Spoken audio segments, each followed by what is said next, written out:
The gentleman is recognized. Thank you, Madam Chair. I support the Deterrent Act, and I urge all members to vote for this bill. Education is a battleground for influence, and it seems that foreign countries understand this better than some members of this Congress.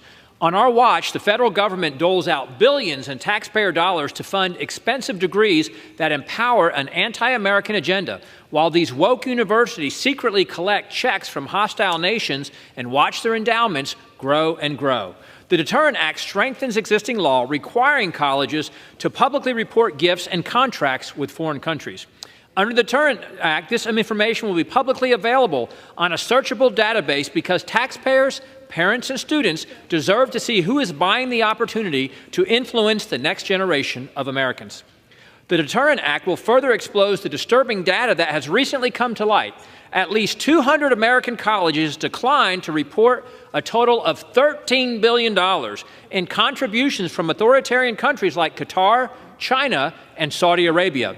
But for some reason, the Biden administration has halted many of the existing investigations of reporting violations and has declined to enforce current law. Why would that be? Could it have something to do with the $14 million donated to the Penn Biden Center from unnamed contributors in China? The Biden administration minimizes it, and universities try to hide it, but the American people are suffering the effects of foreign influence. Just yesterday, in the Education and Workforce Committee, the presidents of Harvard, Penn, and MIT defended the influence Hamas has on our campuses and our students across this country. The number one donor of these undisclosed funds, Qatar, is a country who says that Israel alone is responsible for the attacks by Hamas, and even houses an office for the Hamas leader in its capital city.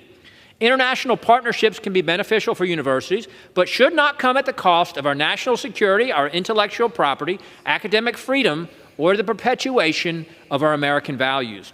I support passage of the Deterrent Act to ensure greater transparency regarding who is funding our colleges and universities, and I urge all of my colleagues to do the same, and I yield back.